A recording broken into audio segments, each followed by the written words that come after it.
Olá, graça e paz, meus amados e queridos irmãos. Bom dia, nesse lindo dia de sábado. Vim aqui nesta manhã para compartilhar uma mensagem com vocês, uma reflexão que o Senhor colocou no meu coração, me trouxe à memória a passagem dos discípulos no caminho de Emaús, que fica em Lucas 24, do verso 13 ao 33. No decorrer dessa semana eu coloquei lá no grupo algumas passagens para que nós recordamos do que Cristo fez, o que nós devemos aprender com Ele, e que isso tem que ser realmente resgatado, não pode ser esquecido. Algumas passagens, algumas coisas que Jesus fez, não consigo colocar todas, mas coisas que são importantes sim para nós. Citei ali João 13, onde Cristo lava ali os pés dos discípulos, e ele fala para que nós também sejamos os seus imitadores, fazer aquilo que ele também fazia, João 15 fala sobre a vinha, sobre o trabalho. Marcos 14, que ali mostra aquele exemplo daquela mulher, que ela derramou aquele óleo de mais precioso que ela tinha, e não se importou com isso, ela se rasgou, ela se entregou, ela deu tudo ali para o Senhor.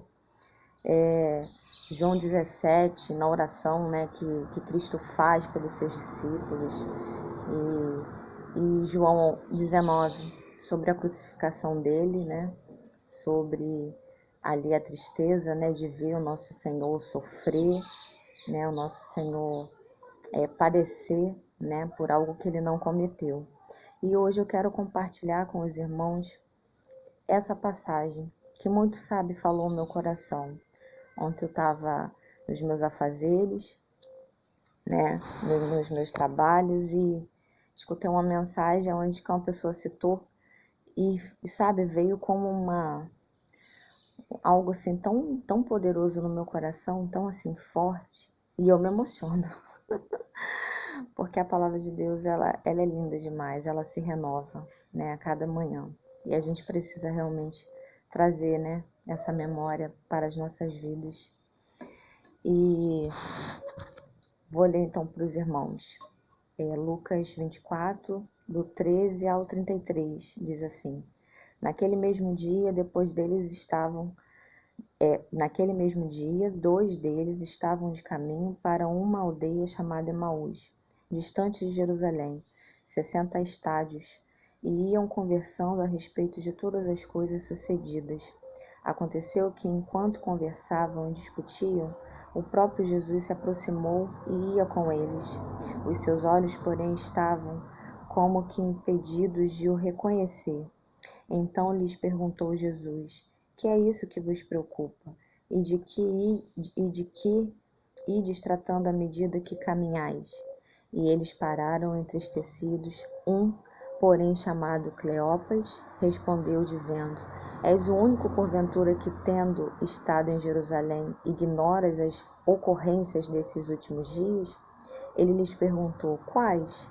E explicaram o que aconteceu a Jesus, o Nazareno, que era varão profeta, poderoso em obras e palavras, diante de Deus e de todo o povo, e como os principais sacerdotes e as nossas autoridades o entregaram para ser condenado à morte e o crucificaram. Ora, nós esperávamos que fosse ele quem havia de redimir a Israel. Mas depois de tudo isto, e já este o terceiro dia desde que tais coisas sucederam, é verdade também que algumas mulheres das que conosco estavam nos surpreenderam, tendo ido de madrugada ao túmulo, e não achando o corpo de Jesus, voltaram dizendo terem tido uma visão de anjos, os quais afirmam que ele vive. De fato, alguns dos nossos foram ao sepulcro, e verificaram a exatidão do que disseram as mulheres, mas não ouviram. Então lhes disse Jesus: os nécios e tardos de coração, para crer tudo que os profetas disseram, porventura não convinha que o Cristo padecesse e entrasse na sua glória? E começando por Moisés, discorrendo por todos os profetas, expunha-lhes o que seu respeito constava em todas as Escrituras. Quando se aproximavam da aldeia para onde iam, fez ele menção de passar adiante, mas eles o constrangeram, dizendo: fica conosco, porque é tarde, e o dia já declina. E entrou para ficar com eles. E aconteceu que, quando estavam à mesa, tomando ele o pão, abençoou, e tendo partido, lhes deu. Então se lhes abriram os olhos e reconheceram, mas ele desapareceu da presença deles. E disseram um ao outro: porventura não nos ardia o coração quando ele pelo caminho nos falava, quando nos expunha as Escrituras? E na mesma hora, levantando-se, voltaram para Jerusalém, onde acharam reunidos os 11 e os outros com ele.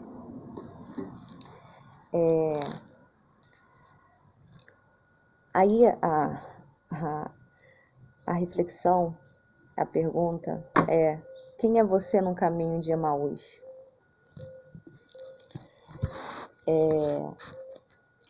O texto narra momentos após a ressurreição de Cristo. Fato mais importante da história, a ressurreição. E eu ouvi uma frase de um pastor que ele disse assim: ou a ressurreição de Cristo é a maior fraude, ou é o fato mais extraordinário que pode ter acontecido. Muitas vezes, irmãos, deixamos a esperança acabar em nossos corações. Os homens ali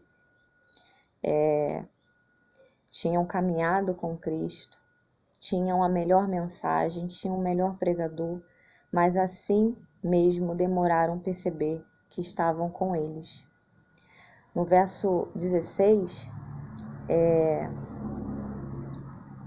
que diz, os seus olhos, porém, estavam como que impedidos de o reconhecer. Eles estavam decepcionados, tristes, sem esperanças, desconsolados. Seus olhos estavam fechados e não conseguiam enxergar o Cristo.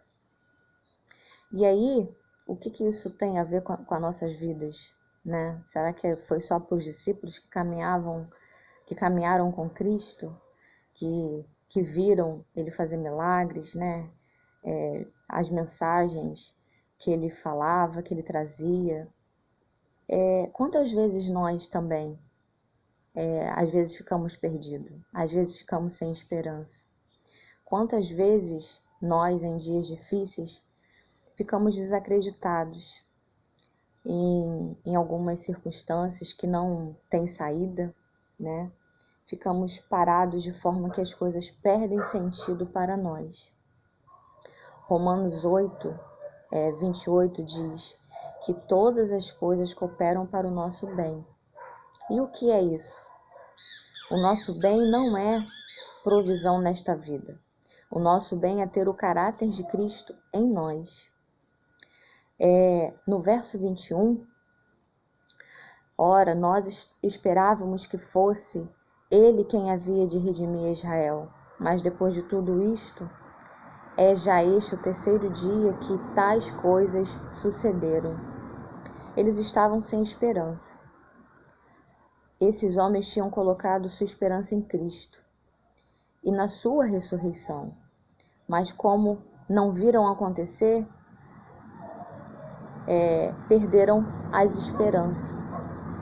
Às vezes, não compreendemos aquilo que está ao nosso redor, não entendemos a maneira com que Cristo age nas nossas vidas e perdemos, sim, algo de mais valioso de dentro de nós, que é chamado esperança. Quantas vezes esquecemos que Ele é quem nos resgatou, nos salvou. A esperança deve ser, meus irmãos, sempre viva nas nossas vidas. Devemos trazer à memória o sacrifício de Cristo por nós, por isso nos dará esperança. Por isso que quando eu comecei com os devocionais, né, umas reflexões, né, nem devocionais, eu disse para algumas pessoas isso, que nós precisamos trazer todos os dias o sacrifício de Cristo, né, e não somente na sexta-feira da paixão, né, que é lembrado, né, a crucificação, a morte, o sofrimento dele. Não, nós temos que trazer isso todos os dias para as nossas vidas, porque nós temos que lembrar de quem nós éramos e quem hoje nós somos, e isso tudo através da morte, né, do sofrimento de Cristo, do preço alto que ele pagou pela minha vida e pela tua vida. E isso nós temos que lembrar todos os dias de quem nós éramos e o que Cristo fez por nós e hoje nós somos, e quem hoje nós somos. Então nós temos que trazer a lembrança desse sofrimento todos os dias. No verso 22 ao 24, diz assim: é verdade também que algumas mulheres das que conosco estavam nos surpreenderam, tendo ido de madrugada ao túmulo, e não achando o corpo de Jesus, voltaram dizendo terem tido uma visão de anjos, os quais afirmam que ele vive. De fato, alguns dos nossos foram ao sepulcro e verificaram a exatidão do que disseram as mulheres, mas não o viram. Logo após de perder a esperança, eles entraram em um ambiente descrente. Nos dias de hoje, meus irmãos, este é o momento onde não acreditamos mais que o Senhor pode fazer algo, onde lutamos com as nossas forças para ver aquilo que é o principal. Nós, muitas vezes, em situações, nós não acreditamos que Deus pode mudar, que Deus pode operar. Nós esquecemos que a palavra de Deus diz que Ele é o mesmo ontem, hoje e será eternamente. O nosso Deus não mudou. Ele é o mesmo e Ele continua operando milagres, sim. Ele continua ressuscitando, sim. Ele continua salvando, sim. E às vezes somos sugados, né, pelos problemas, pelas dificuldades. É tanta coisa que nos aflige, que se nós não tivermos cuidado, nós ficamos, sim, desacreditados.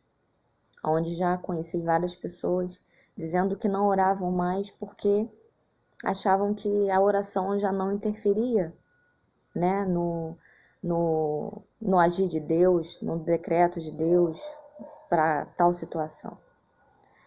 E isso às vezes acontece, irmãos, por coisas que a gente passa na vida, e que isso realmente vem tão sutil, e que às vezes a gente se encontra num estado tão assim acomodado, e que não nos percebemos, mas já vivemos uma vida desacreditada, uma vida que infelizmente limitamos Deus.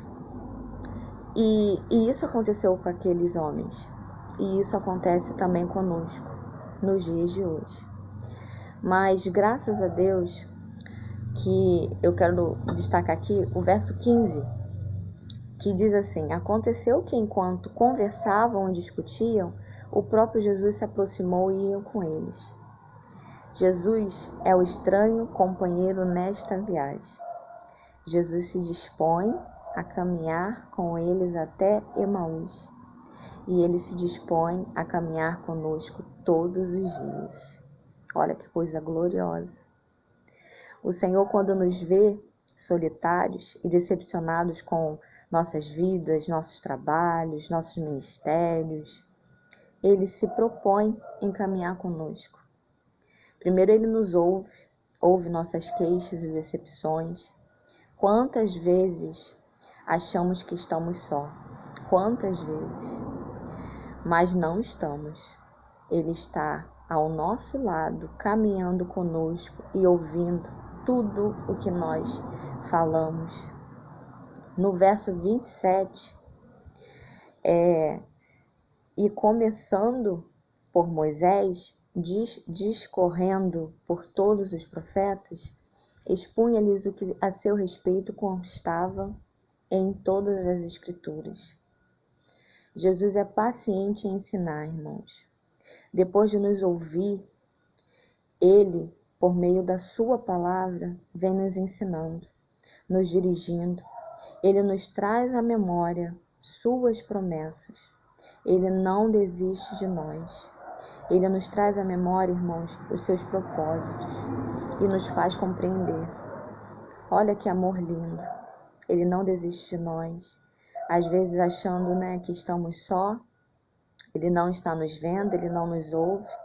O Senhor está assim te vendo, o Senhor está assim contemplando. Tudo que você passa, tudo que você pensa, às noites, às vezes, sem dormir, preocupado, o Senhor está vendo. E eu tenho certeza que a algum momento da sua vida, Ele te traz a memória da palavra dEle, de algo glorioso que Ele já fez, ou de algo glorioso, que Ele já fez nas Escrituras, na sua palavra, ou de algo que Ele já fez na sua vida. Ele te traz a memória. Eu creio nisso. No verso 32, diz assim: disseram um ao outro, porventura não nos ardia o coração quando Ele pelo caminho nos falava, quando nos expunha as Escrituras? Esses homens estavam abrindo mão de tudo que viveram com Cristo, de tudo o que viram de Cristo. Como não percebemos antes? No verso 33, e na mesma hora, levantando-se, voltaram para Jerusalém, onde acharam reunidos os 11 e os outros discípulos. Meus irmãos, o Evangelho, ele em nós nos tira a comodidade e nos leva a pregar, a fazer nossa missão, nos leva à vida. Quando nós entendemos isso, nós queremos proclamar as boas novas, o que Cristo fez pelas nossas vidas, onde Cristo nos tirou do lamaçal do pecado. Quantas coisas o Senhor já operou nas nossas vidas, quanta provisão, quanto cuidado. E quando Cristo nos traz isso, você quer falar para todo mundo. E essa é a característica do Evangelho.